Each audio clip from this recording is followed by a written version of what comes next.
Depuis presque 4 décennies, les systèmes de production agricole et d'élevage, auxquels s'ajoute l'exploitation abusive du couvert végétal, renforcent de manière quotidienne le phénomène de désertification au Niger, une réalité qui se manifeste sur l'ensemble du territoire national à travers la disparition de la biodiversité dans les falaises et sur les plateaux et la baisse constante des rendements sur les terres agricoles.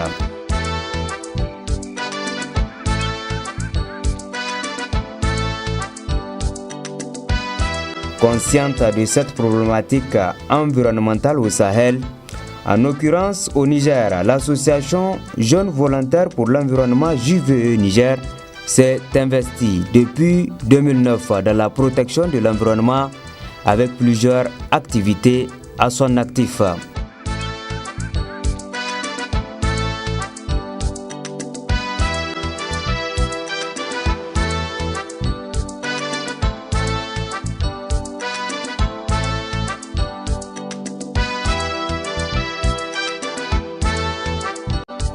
Notre association, d'ailleurs, comme son nom l'indique, Jeunes Volontaires pour l'Environnement, est une association des jeunes, créée par les jeunes et pour les jeunes dans les cadres de l'environnement. Parce que nous avons constaté que depuis un certain temps, après la conférence de Rio de Janeiro, qu'on appelle le sommet de la Terre en 92, beaucoup de conventions ont été signées dans le cadre de la préservation et la protection de l'environnement. Mais néanmoins, on a constaté que les jeunes, qui sont souvent les victimes ou les bénéficiaires de ces conventions, sont oubliés dans la mise en œuvre et sont en tout cas absents par rapport aux activités de préservation de l'environnement. C'est dans ce souci que nous nous sommes réunis, en tout cas au sein de cette association, pour dire que non, il faudrait que les jeunes Nigériens aussi puissent s'impliquer dans le cadre du développement durable. Et surtout, nous avons constaté que aussi le volontariat a fait ses preuves dans plusieurs domaines. On s'était dit également pourquoi ne pas aussi dans le cadre du volontariat former les jeunes pour qu'ils puissent également apporter leur contribution. Dans ces soucis que nous avons créé Jeunes Volontaires pour l'Environnement pour former, informer, sensibiliser et impliquer davantage la jeunesse nigérienne, comme je l'ai dit, dans les processus du développement durable en prenant en compte vraiment les enjeux de l'environnement. Nous, de la création à nos jours, nous avons mené en tout cas plusieurs actions de concert avec les jeunes parce que selon nos axes stratégiques d'intervention, nous avons un premier volet que nous appelons la formation et la mobilisation des jeunes. Donc dans le cadre de ce volet, nous essayons de former les jeunes par rapport aux grands défis de l'environnement, par rapport aux problèmes de l'environnement, par l'organisation des ateliers de formation, par des conférences débats, par des sensibilisations. Donc c'est ainsi que nous sur la question du changement climatique, qui est une thématique en tout cas très intéressante pour nous, nous essayons en tout cas de 2009 la création jusqu'à nos jours, nous participons aux négociations internationales sur le climat pour donner la position de la jeunesse africaine, la jeunesse nigérienne en particulier. Et également ici au Niger, nous essayons d'organiser, de mobiliser la jeunesse pour comprendre les enjeux de ces négociations, pour comprendre les défis du changement climatique, et également pour que la jeunesse puisse réfléchir et apporter sa contribution. Parce qu'on le dit, dans le cadre de la lutte contre les changements climatiques, chaque geste compte. Et individuellement et collectivement, chacun peut agir en son sein.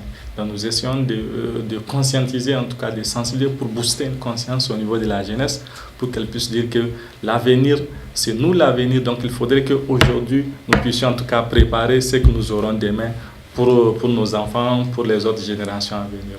Donc faisons des actions dans ce sens. Nous avons aussi ce que nous appelons l'axe volontariat communautaire. Donc chaque année, nous essayons d'organiser ou de participer à des grands chantiers de reboisement. C'est-à-dire nous prenons une localité, nous participons au camp national de la jeunesse qu'organise le ministère de la Jeunesse et pour en tout cas former les jeunes sur ces questions. Également planter des arbres, faire des banquettes, en tout cas participer à la récupération des terres. Donc nous avons des antennes à l'intérieur du pays qui en tout cas essaient d'aider leur communauté à faire face à ces questions. Et par rapport aussi dans le domaine des recherches, nous faisons également des recherches parce que nous sommes dit que face au climat changeant, il faudrait qu'on fasse des recherches pour avoir des données nouvelles, des bases solides pour en tout cas proposer des solutions ou des nouvelles politiques de développement. Donc nous faisons des études, des recherches dans ce sens. Nous essayons aussi d'organiser, de faire autour de nous, de créer une grande plateforme d'échange de connaissances et d'informations pour la réalisation des objectifs de développement durable et de préservation de l'environnement. Donc c'est ainsi que nous participons, comme je l'ai dit, aux rencontres et événements sur les plans national, régional et international. L'année 2012, notre organisation a été élue par les autres structures de la société civile de l'international comme observateur auprès du Fonds d'investissement climatique de la Banque mondiale. Donc c'est un fonds en tout cas que la Banque mondiale met à la disposition des pays pour les aider à faire face aux effets des changements climatiques par des projets d'adaptation. Donc en Afrique, il n'y a que 9 pays qui sont membres de ce fonds, dont le Niger, à travers le projet PPCR, c'est-à-dire le programme pilote sur la résilience climatique. Donc notre organisation en tout cas, a été élue pour un mandat de 3 ans. Donc nous siégeons en tout cas chaque fois qu'il y a des rencontres à Washington et un peu partout dans le monde aux rencontres là, pour en tout cas donner aussi l'avis. Est-ce que les communautés reçoivent ces fonds? Est-ce que les communautés bénéficient de ces projets, etc. Donc au Niger, c'est ma personne en tout cas qui a été désignée pour représenter l'organisation au niveau de la Banque mondiale. Nous participons également aux activités du réseau climat et développement, qui est un réseau en tout cas qui comprend plus de 110 organisations et ONG de la société civile francophone, dont en tout cas le bureau est basé en France. Donc nous participons à leurs activités sur le plan international. Nous sommes également membres du réseau AIC, qu'on appelle le réseau africain sur les changements climatiques. Donc c'est un réseau aussi qui est continental. Donc il y a la section nigérienne auquel nous sommes membres. Donc chaque fois aussi des concerts avec ces réseaux, nous organisons des activités avec les scolaires dans le cadre du changement climatique. Nous sommes également avec UNEP, l'Organisation des Nations Unies pour l'environnement. Nous participons en tout cas à leur activité annuelle qu'ils appellent Tunza Eco Generation. Donc c'est une rencontre des jeunes de plusieurs pays pour parler en tout cas de ces questions de l'environnement, du développement durable, et aussi pour que chaque jeune puisse donner en tout cas la vision de son pays et partager des expériences avec les autres jeunes des autres régions. Donc en dehors de cela, depuis en tout cas notre création aussi, nous participons à la rencontre ministérielle des ministres de l'environnement avant la conférence sur le climat. Donc chaque année, les ministres africains de l'environnement se retrouvent dans un pays pour parler en tout cas de la position commune qu'il faut adopter lors des négociations qu'on appelle la COP, la conférence des parties. Et cette année aussi, nous avons eu en tout cas la chance de participer à une autre conférence, puisque nous sommes sur une thématique sur les énergies renouvelables, une conférence qui a eu lieu au Ghana, à Accra, donc de la CEDEAO avec les ministres de l'énergie. Donc nous avons pris part aussi à cette rencontre pour expliquer davantage la position de la jeunesse, la position de la société civile face à la promotion des énergies renouvelables.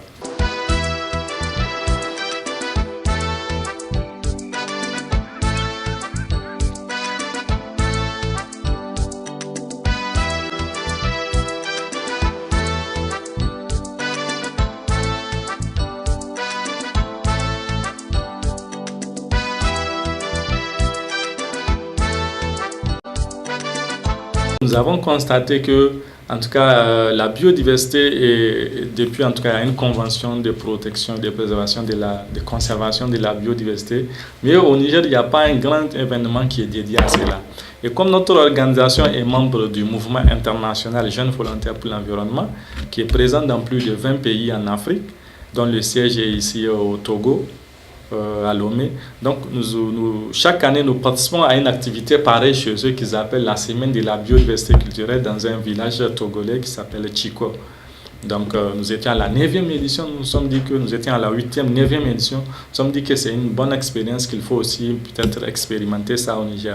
Donc nous avons choisi la région de Tillabéri pour abriter la première édition.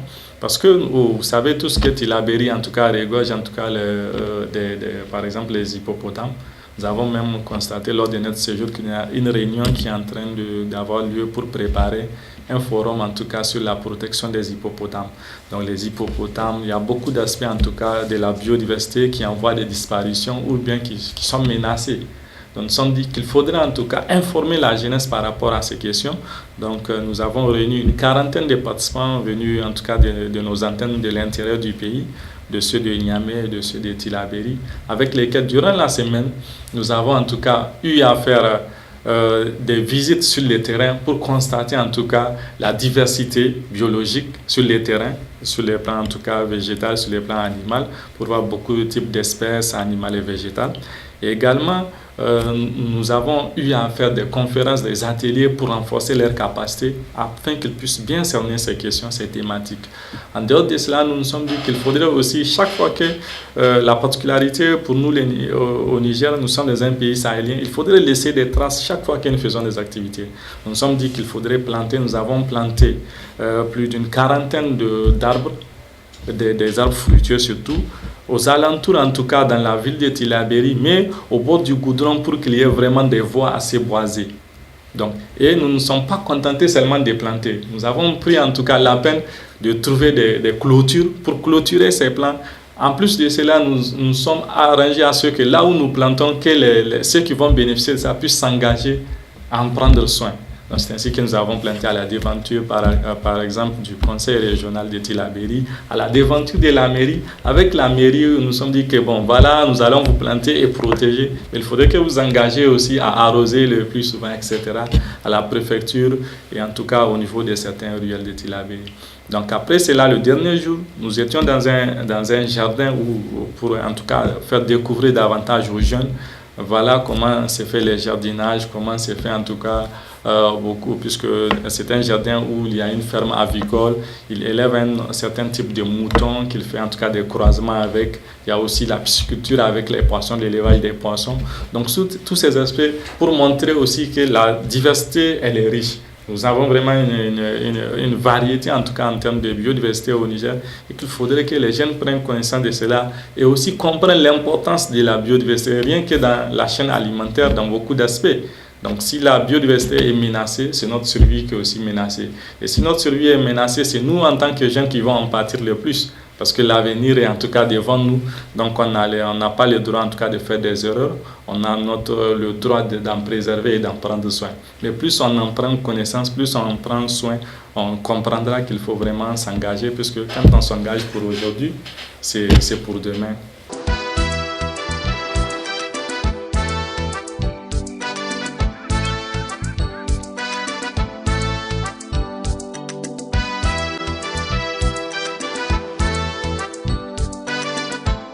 L'éducation environnementale au profit des jeunes Nigériens constitue également un volet important pour l'association, volet qui consiste fondamentalement à donner le goût de la préservation de l'environnement à la jeunesse à travers l'apprentissage.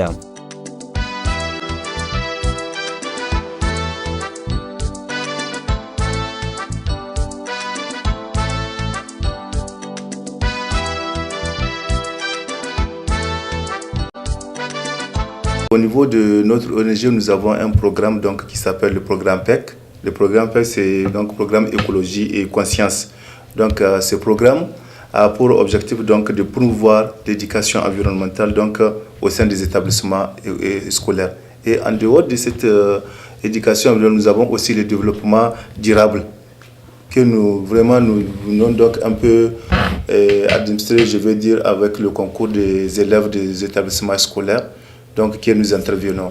Et avec ces programmes, nous essayons aussi de mettre des couleurs verts au sein de ces établissements scolaires. Ça veut dire qu'après nous avons aussi, donc ça veut dire la relève pour continuer cette sensibilisation sur l'éducation environnementale. Donc, ce qu'il faut dire aussi, c'est ce volet est parrainé aussi. Parce qu'à eux seuls, nous nous sommes dit que les scolaires ne peuvent pas arriver. On a aussi donc leurs professeurs d'histoire géo et des SVT qui sont là pour les parrainer et les aider à aussi bien comprendre ce volet de l'éducation environnementale. Nous sommes ici jeunes volontaires pour l'environnement.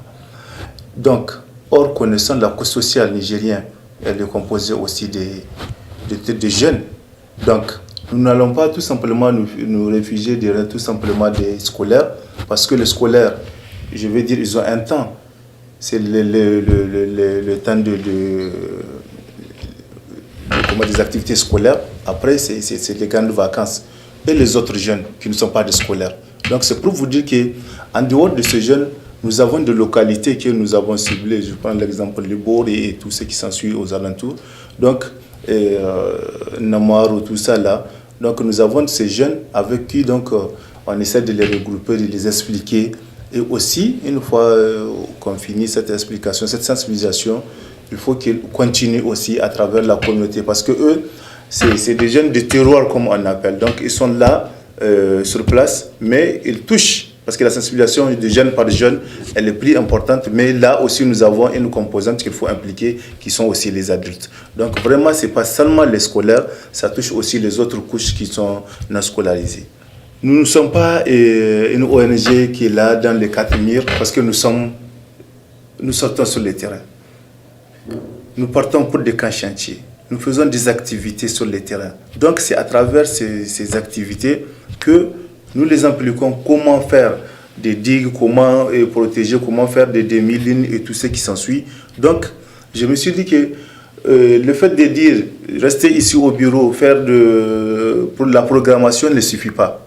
Elle ne suffit pas parce que tout à l'heure, vous m'avez posé la question, est-ce que c'est seulement les scolaires? Les scolaires, on peut dire avec les papyrus, ils peuvent essayer de comprendre. Et les autres qui ne le sont pas. Ça veut dire qu'il faut sur le terrain, avec eux, une action pour qu'ils comprennent exactement comment protéger, avec quels moyens il faut le faire et à quelle période aussi. Parce que nous avons la programmation de la variété de changements climatiques qui n'est pas à toutes les saisons. Donc voilà un peu comment nous intervenons pour que les jeunes là puissent assimiler et comprendre vraiment ces changements climatiques. D'ici peu, nous allons partir vraiment au niveau de notre Assemblée générale annuelle donc pour planifier et faire ces perspectives. Donc nous allons vraiment prendre de sérieuses vraiment options pour que d'ici la nouvelle année qui vient de commencer, nous voulons trouver d'abord nos antennes locales donc, qui sont à l'intérieur du pays. Ça d'abord c'est un parce que il faut tenir compte d'eux pour trouver aussi un peu les variétés de chaque région et tenir compte de ça pour agir après. Donc vraiment cette année nous ne voulons vraiment pas rester seulement ici où se trouve le siège national, mais nous voulons vraiment travailler avec les localités un peu reculées pour trouver leur avis et aussi faire des offensives par rapport à ces thèmes qui nous échappent vraiment, l'environnement. Voilà vraiment les grandes perspectives que nous voulons cette année vraiment attaquer.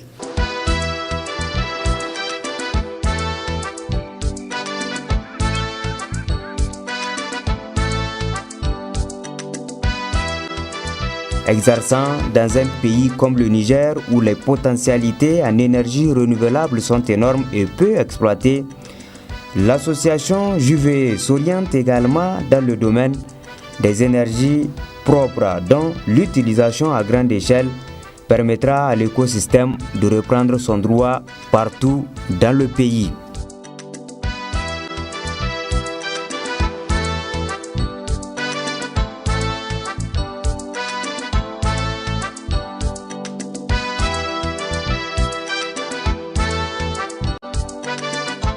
Ce qu'on appelle énergie renouvelable, au fait, c'est l'énergie qui, quand même, son stock est à l'échelle humaine inépuisable.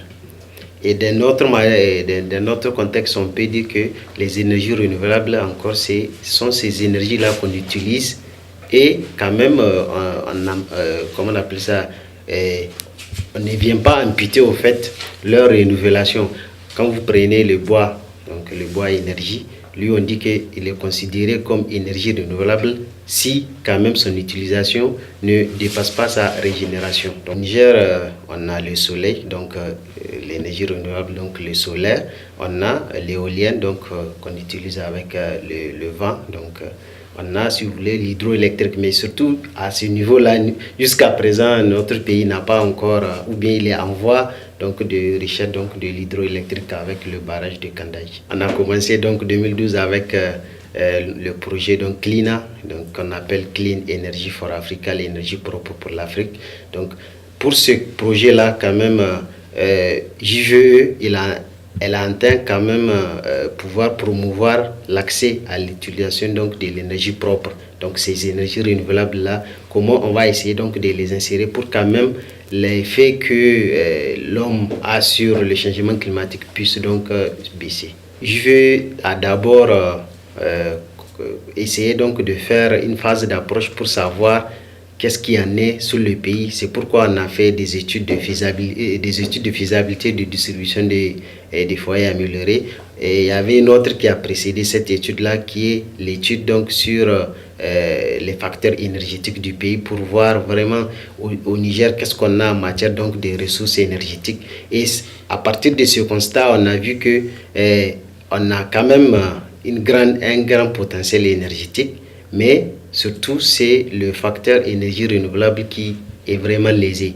Et maintenant, partant de ce constat-là, l'action qui va suivre, c'est vraiment essayer de pouvoir donc promouvoir l'utilisation donc de ces énergies propres là à travers des kits, peut-être des kits solaires qu'on va essayer de travailler avec les localités qu'on a pris comme phare. Par exemple, Liboré, c'est la localité quand même qu'on a pris comme région phare pour réaliser nos études.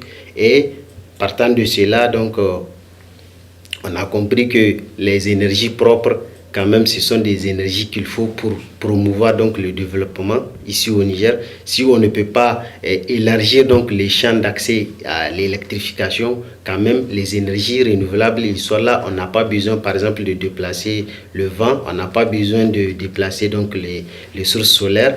Partant là, dans les localités éloignées où on n'a pas quand même l'électricité ici, dans les villes, là-bas, on peut faire des installations donc, de ce genre-là. Maintenant, comment on va essayer de renforcer donc, les plaidoyeries et autres pour que quand même les décideurs puissent voir l'impact vraiment réel donc, des énergies renouvelables pour le contexte de développement d'un pays.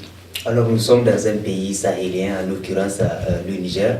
Le désert avance chaque jour. Alors dites-nous, l'utilisation à grande échelle de ces énergies renouvelables, quel genre d'impact est-ce que ça peut avoir sur l'environnement sahélien qui est celui du Niger? Ouais. Donc vous voyez, partant donc de l'étude qu'on avait faite, on a vu que 87% des populations elles dépendent du bois énergie. Alors, vous avez dit, l'approche donc avec le désert, donc la désertification, ça va vraiment avoir un réel effet d'impact dans cet avancement-là. Donc, pour notre projet, on veut quand même que l'utilisation de ce bois-là soit efficace et efficiente. Ça, c'est un premier aspect. Le deuxième aspect, promouvoir l'utilisation de ces énergies renouvelables-là en tant quoi? En tant diminuer l'effet donc de dégagement donc des gaz à effet de serre tels que le CO2. Donc vous voyez.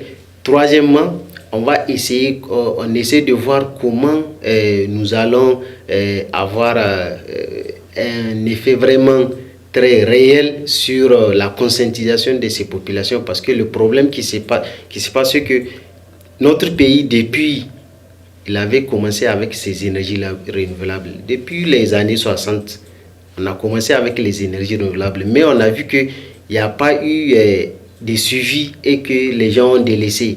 L'exemple, il y a eu vraiment des cas des éoliennes, il y a les projets énergie 1, 2, donc tout ça, ce sont des projets des énergies, de promotion des énergies renouvelables que notre pays a eu à faire, et quand même, que jusque-là, on n'a pas eu d'effet. Donc, on s'était dit que normalement, les communautés locales doivent être intégrées dans ce processus-là. Et c'est pourquoi nous, ce qu'on veut, on aimerait travailler donc en communion avec les communautés locales pour que ensemble on puisse donc essayer de leur faire comprendre l'intérêt de l'utilisation de ces énergies renouvelables-là. Donc, ça va apaiser les différentes conséquences donc, sur le réchauffement climatique.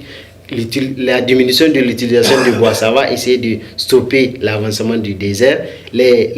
Ensuite, d'un autre côté aspect, on va essayer donc de promouvoir les plantations d'arbres pour pouvoir essayer de régénérer donc, le couvert végétal qui déjà est en stade donc, de dégradation.